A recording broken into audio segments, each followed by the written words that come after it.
Good afternoon, everyone. I hope you're all having a fantastic day. So this was actually a comment made on one of my videos on YouTube. It was one of the ones that I think I had shared of a previous live that I did. And it really stood out to me that I was like, oh my, really? Like, you don't really believe this, do you? Because, and it's interesting that they brought God into it because so much of the religious doctrines out there have this negative view around sexuality and sensuality for especially for women, right? And just have made it all about sin, or like have just made it so hard for women or vulva owners to really recognize that they are truly sensual and sexual beings, right? So when you think about the fact that there's over 80,000 nerve endings in our vaginal region, and that the clitoris' only purpose for being is pleasure, it really, really sort of debunks the whole idea that women don't have sex drives, right? Otherwise, why? Why? Why would we have these amazing parts and be able to achieve really amazing orgasms if we didn't have a sex drive and we weren't meant to enjoy it, right? So I've talked in a lot of my previous videos about things that get in the way of having a great sex life. And we've talked about all the different ways, and this isn't just for women or vulva owners. This is for across the board. If you have hormones, which we all do, they can get out of whack sometimes. So it doesn't matter what your gender is. You can struggle with low libido if your hormones are out of whack.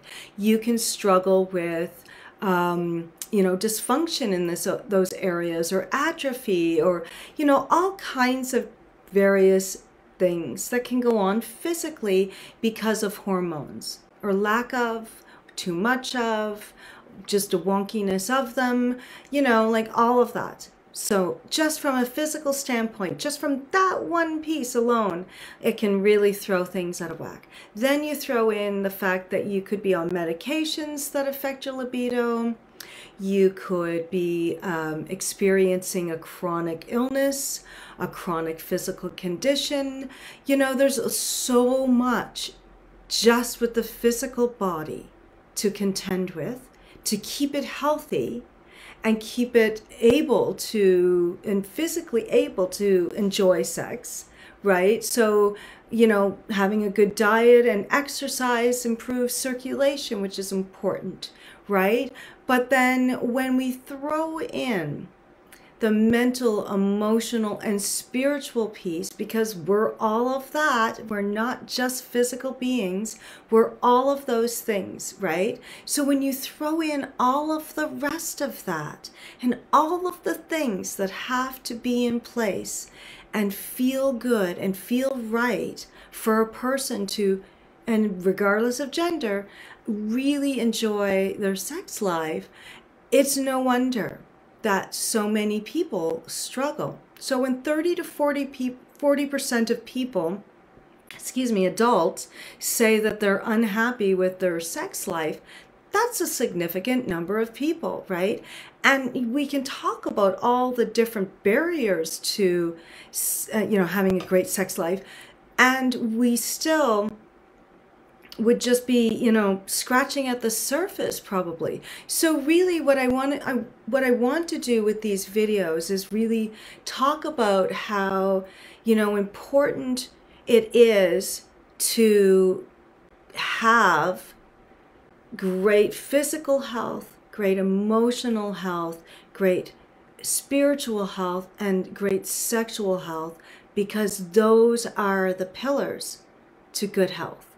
And when I talk about sex, I'm not just talking about, the physical manifestation of sexual energy. I'm talking about more, right? So that, you know, it bleeds into the emotional and the spiritual, and so that it's not just about one thing. And so if you're struggling emotionally, mentally, spiritually, then, you know, taking care of that part of yourself can really help boost the other parts of yourself, because it's all part and parcel. We're one human being. We need to approach it from a holistic standpoint, that it's not just, you know, oh, it's a hormonal thing, so I just need to fix my hormones, because it's usually tied to something else, that's tied to something else, and tied to something else. But when we start to really look at the foundations of good health, and we start to address those things, then the rest of it can sort of unravel and take care of itself. I hope that makes sense. So, you know, I don't think, if there's a God, that God forgot to give women a sex drive. If anything, God made sure that we could enjoy it, and then man made sure that we didn't, through the works that they've done and the creations that they've put in place. So because our physicality, everything about us is meant for pleasure. Our whole body, our mind, and our spirit, right? So I just call BS on that. And it's partly because I'm not religious, but I also think that even if you are religious, that that your ability to connect to yourself and your sensuality is actually an act of spirituality. That the closer that you get to the source energy within you, the closer that you're getting to the source. So regardless of what religion you believe in, I think if you can let go of some of the things that the messaging that was used to subjugate women for so long, if you can get rid of, let go of that part of it, and really focus on the fact that when you're connected to yourself, when you're knowing yourself, you're knowing the source, and the source is out there, right? Because we're just all connected. So anywho, I hope this makes a little bit of sense, and I wanted to share that with you because it really kind of threw me for a loop that someone wrote that, and I'm like, oh God, please don't believe that. If you do believe in God, please don't believe in a God that would want you to not be enjoying life to the fullest. Because, again, it's not just about sex, it's about creativity and nourishing and life-giving and all of that. And that isn't just confined to specific body parts or, yeah. So I'll just leave it at that. I hope you have a great rest of your day. Thank you for joining me. Namaste.